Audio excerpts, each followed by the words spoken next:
So the ANC Special National Executive Committee, that's the NEC, will meet later this morning to discuss the Phala Phala panel report. Now, the panel found the president to have committed serious violations to the constitution or the law. The party's electoral committee yesterday announced its 200 nominees, from which 80 members of the extended NEC will come. But neither addressed the Phala Phala report nor allowed questions on the matter, in quite emphatically so. Meanwhile, the Democratic Alliance says it will table a motion before Parliament to consider a dissolution of the entire cabinet, which will trigger an early election. Now, this, of course, is under discussion all day yesterday, and, of course, today we'll continue that. Legal analyst hopefully will be joining us during the course of the discussion. He's not online yet. That's advocate Modidima Mannya, but at the moment who we do have with us is political analyst Asanda Ngoasheng. So happy to have you this morning, Asanda. Good morning to you.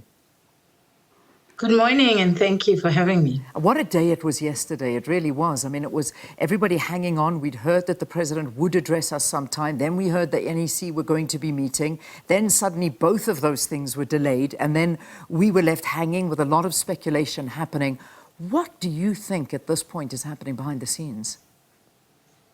I mean, it's very interesting how almost very predictable the ANC is. If you remember, just before Thabo Mbeki was forced to resign, there was a similar situation. Just before Jacob Zuma was forced to resign, there was a similar thing. But besides that, there's always these dramatic plot twists. Literally, you can count on them that in the month of the ANC National Conference, there's going to be something dramatic that's going to happen. We as a country are going to be in tenterhooks waiting for the ANC to actually make a decision. And they usually take 2-3 more days than what they're actually supposed to. And the RAND suffers and everybody's in a panic until they come back, usually with a decision that is like, what was all the anticipation about?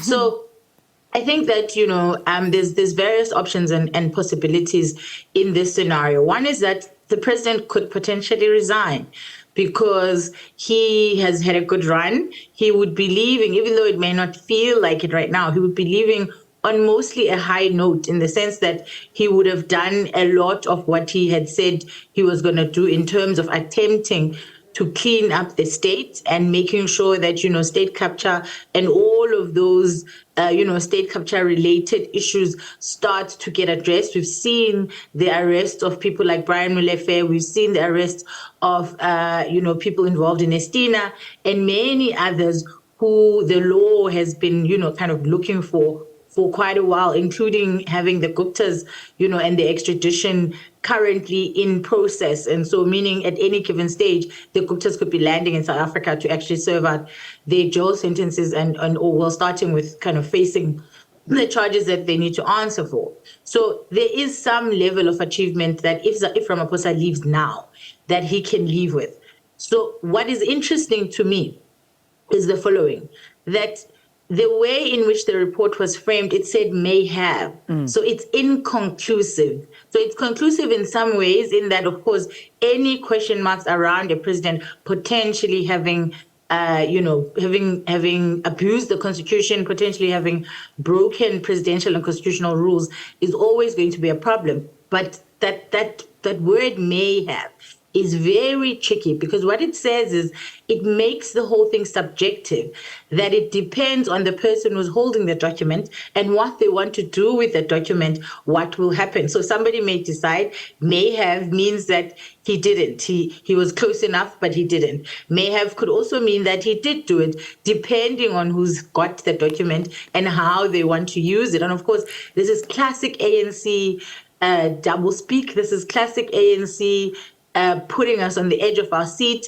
so that, Luthuli House has something to go on and something to be able to make its decision. Because remember, if it had conclusively said he has, the step-in rule would have to immediately be taken into account and he would have to step aside. But because it says he may have, it's something that he may or may not argue for or against. And so I think Ramaphosa right now is weighing up, is it worth me being dragged in front of the courts, me having to answer all of these questions, or have I had a good run and should I just leave? And of course, Ramaphosa, we know, is a wealthy billionaire, so he's not doing this for money, and he's had enough power and access to power in the time frame that he has been in power, and so a resignation is a high possibility.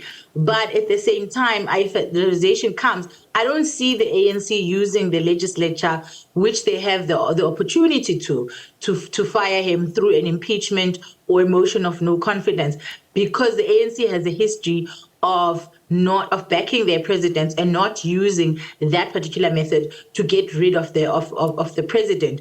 What we should be watching out for, and I suppose what we've been watching out for, is for Luthuli House. What is Luthuli House going to do? Because they are going to be the ones who make the major move and decide whether the president is going to stay or is going to leave, and they are likely potentially, one of the stakeholders that, it has been said he's busy consulting. So I think now he's trying to check how much power and leverage do I have? Who still supports me? Is it worth even going into December with the scandal hanging over their head?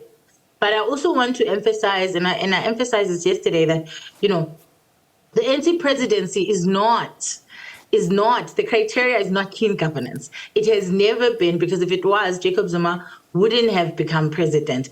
The ANC criteria is not must be a person who's currently in government, because if it was, Jacob Zuma would not have become president after being fired as the deputy president. And so we know that decision is not going to be made because they seek clean governance. So what's happening? What's potentially happening is that the Zweli Mkhize camp has realized that they're in a weakened position. It's mostly KZN who voted for them, and it is likely because of the accusations around the digital natives tender and the alleged irregularity around that is making him not such a desirable candidate. And so what is he doing? Him and his camp are trying to make sure that Cyril Ramaphosa is as implicated in corruption so that they can't argue. Cyril Ramaphosa's camp can't argue that he's the better candidate because he's going to bring a clean government, because there will be question marks around him. And I mean, the timing of the whole thing is quite fascinating, because Phala Phala is not something that came up today, but it's only like the dates for this panel being put together and everything in between kind of kept being pushed and pushed and pushed until sort of the very last minute, which is a month before conference, which means that there's a very clear agenda to influence the candidates who are coming to the December conference to decide on the next president of the ANC. And so we're all on tenterhooks, and we're all trying to see what's going to happen next. All right, so let's interrogate some of the things that you've brought up, because it's so interesting to hear your analysis of all of it. But I mean, there's a lot to talk about. So we look at Ramaphosa, who, of course, as you've said, comes in on a ticket of clean governance and a promise for this whole new dawn. However, when we now read what's going on, and when we just look at obviously, may have is that word that is jumping out at everyone. But the reality is that the report has found that the president had seriously violated the Constitution.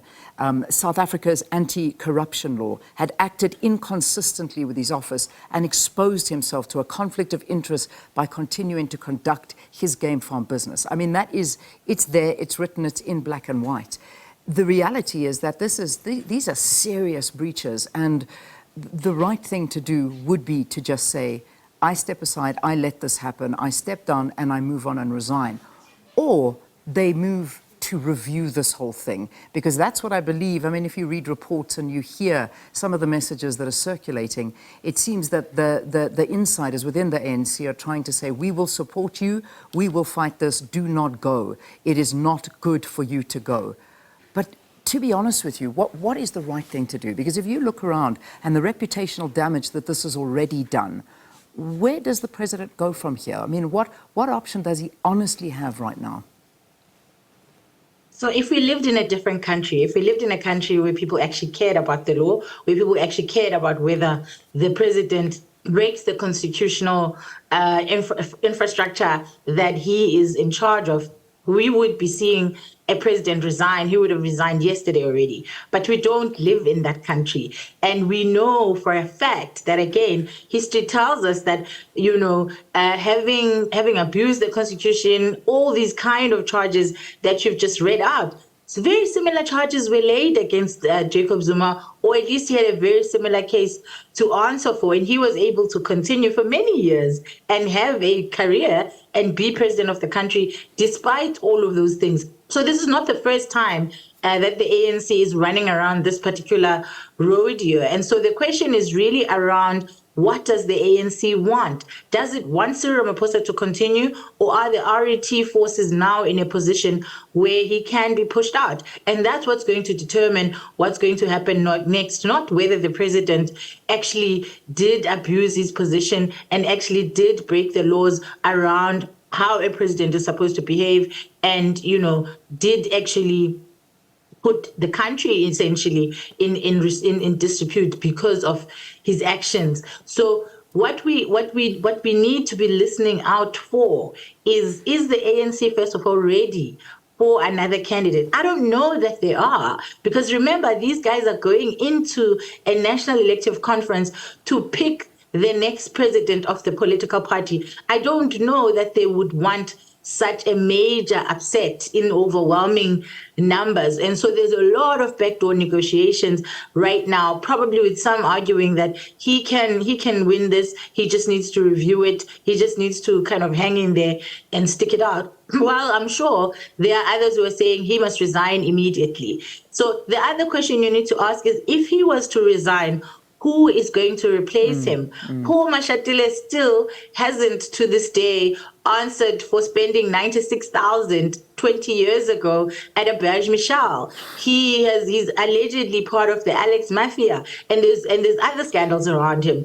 Khalima Mohlante gave his girlfriend some tenders, still hasn't fully answered for that. Zweli Mkhize is sitting with a digital native scandal hanging over his head. And I can go through a list of all the possible candidates, and none of them are clean, and none of them are not implicated. And so you can't remove technically an implicated person to replace them simply with another implicated person. So these are some of the challenges that the ANC is facing, because they're going to have to answer to us, why remove this guy and replace him with that guy who has this scandal and who is facing, who has a cloud hanging over him. I wish we lived in a country where South Africa and South Africa's best interest was at the heart of decisions made by the ANC, because then he would have resigned and we wouldn't have the kind of top six that we have, because the top six still has people who are made in scandal. Nomvula Makonyane was named very clearly in state capture and Busasa.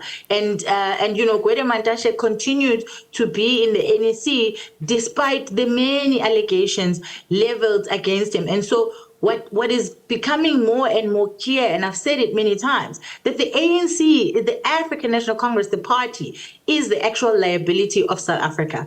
And it doesn't actually matter what they do or don't do at this point. They're going to continue to be a liability. And until South Africa takes back its power and removes the African National Congress, we are going to be in these cliff-hanging situations. We are going to be the ones who are paying the price with a declining currency, with an already decimated economy going further and further. We're looking right now, we've just had we've just had yet another basis point increase, which has a hectic impact on inflation and people's ability to afford their lives. There's no electricity, there's no water, and yet we're sitting here, in tenterhooks about whether the president should resign or not, less than a month into the ANC deciding who's going to be their president or not, with a list of candidates who are all corrupt, or at least allegedly corrupt. So, Asanda, I want to bring in, this is a good point to bring in what John Steenhuisen of the DA mentioned yesterday. So, you went through the list of possible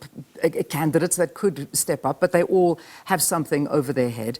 And the DA are saying, we need to basically dissolve Parliament and go for early elections, because it cannot be that it must be left to the ANC to decide, particularly at its conference, and for them to decide who needs to lead this country now going forward, with the candidates you're saying that all appear to be tainted and having these allegations hanging over their head. Do you agree with them? Do you think this is the way to go? Yeah, again, in this fictional country that we all wish to have, we should be dissolving the government and actually saying, let's have an early election because this is a mess and we can't come back from it, because you don't want a president who is constitutionally compromised in any way. But in this reality, in this South Africa that we live in, that is led by the ANC, that has an ANC majority in parliament, that's not going to happen. The ANC is not going to vote for its own death right now. They're not ready. Maybe 2024, they've kind of trying to prepare for. But right now in 2022, they're not ready for a government being dissolved and South Africans having to actually decide who is going to be in power. They have power and they're going to do everything they can to continue to have power. If it means throwing Cyril Ramaphosa under the bus, that's what they'll do. If it means bringing out another candidate, even though they're not 100% sure or decided on a candidate, that's what they're going to do. But they're definitely not going to vote with the DA to dissolve the government and call an early election. That would be, I don't know, I don't even know how to describe that. That would be the opposite of their interests. Indeed, that will. Let's talk about the next steps now. Obviously, today we know that they're meeting at the NEC have said they're going to have an in-person meeting, Nasrec, 2 o'clock. The presidency, the spokesperson saying that the president is looking, he's taking his time, he's thinking about it to decide what next step he's going to do. And an announcement is expected soon, anytime. We don't know. We have no idea what's going to happen when we go forward here. But let's put scenarios on the table. If the ANC are saying, we need Ramaphosa, we don't want you to go, please do not resign, we will go, we will be with you, and we will make sure that we support you through this whole thing. And perhaps they vote against this report when they in Parliament next week, Tuesday, and this goes away. It's never going to go away, is it? I mean, if you look at international headlines at the moment, this is a bad situation for the president, because wherever he goes, this is what's going to be spoken about. But what are the scenarios? Would he, let's say an impeachment trial goes ahead, is that the right way to go? That publicly we listen to the president speaking like we're seeing with the public protector who's in the very same position? The ANC is not going to allow that.